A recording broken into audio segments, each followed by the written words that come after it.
The truth about multi-apping. The reasons why we should multi-app is due to unforeseen circumstances. Whenever the app goes down, especially at the beginning of your shift, you got a plan B. Whenever there's oversaturation, too many drivers and less orders, you got a plan C. And lastly, if the delivery app company decides to deactivate you, you got a plan D. All right.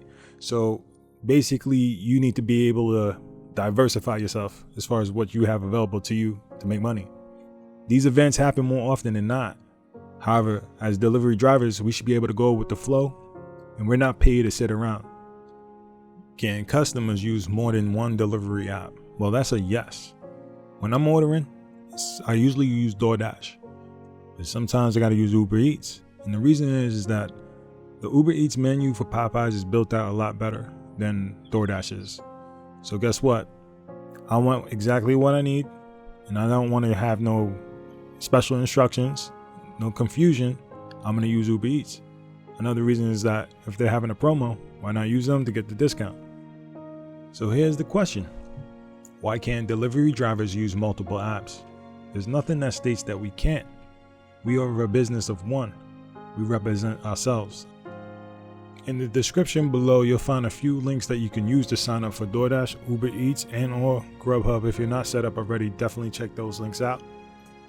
What becomes a little tricky is delivering stacked orders, but on separate apps. For this, it can be done, but I strongly suggest that you learn how to use each app and know your regions. If there's one thing I could say that provided me with 2020 vision in the year 2020 is that a reminder that job security is not a guarantee and that you need to be agile and quickly adapt. This is not being greedy. This is about diversifying cash flow. It's about protecting your investment, which is your time that you spend as a delivery driver. Imagine walking into a restaurant and you're told that the order is going to be around 25 minutes, but you have a good payout. I could deliver another order with a short distance and return back to the restaurant within the time frame of the 25-minute wait. So with that, let's get straight into it. Here's the workflow that I found that works best for me when I first started out. I call it uni-apping. Like multitasking, you got unitasking. With multi-apping, I just kind of coined it up and said uni-apping, which is basically you using one app at a time. Number one, you need to go online in all delivery apps to start receiving offers. Number two, accept one offer that makes the most sense to you. If you accept a DoorDash order, then do the following right away.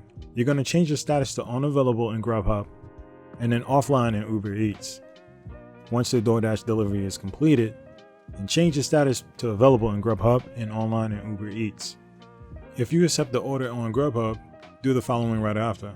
Change the status to pause in DoorDash and offline in UberEats. Once the GrubHub order is delivered, unpause your dash and go back online with UberEats. If you accept the UberEats order, then do the following right after. Change the status to pause in the DoorDash app and then unavailable in the GrubHub app.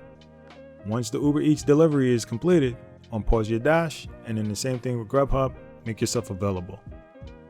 Avoid distractions. You need to be able to zone in on what you're doing in order to avoid making too many mistakes. Once you find your flow, you'll see that uni-apping can be more entertaining as you're able to maximize your time and effort.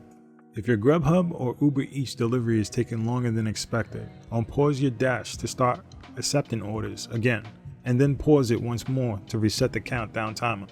In some cases, it might be worthwhile declining the next order that pops up to avoid the system kicking you out completely. I mentioned this earlier, but let's say an order was just received and placed into the kitchen. Consider taking a short distance order in between.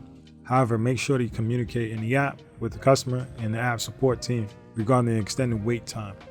Tips for multi-apping. Stacked orders from more than one delivery service app. You also need to know how each delivery app works and what to look out for. For an example, if you accepted an order, how do you know how to unassign it? You want to make sure that you're heading in the same direction for the delivery. You can't be heading north and south for two different deliveries for two different companies. Also, we need to make sure that we bring our hot bags in case we're running behind. If you're going to go to more than one merchant, we need to make sure that both merchants are in the same area.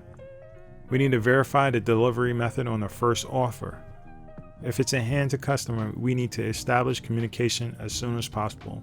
Try to do this while you're waiting at the merchant. This is going to allow us to make sure that the customer is responsive, so there's no delay in handing the order over to them. Make sure to text them 3 minutes prior to their arrival. I normally mark all orders as received once I have all orders in my hand.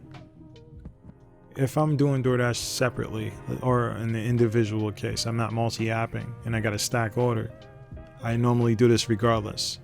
So I wait for the first order to be received, I wait for the second one to be received, then I mark all orders as received.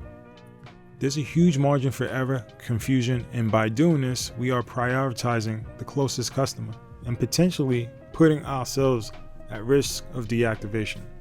So obviously, make sure you know what you're doing. Take caution, but at the same time, make sure you maximize your worth. Your efforts, your time is important. Thank you. If you like this video, go ahead and do that. Like it. And if you're not subscribed, please go ahead and subscribe if you want to see more content like this. Peace.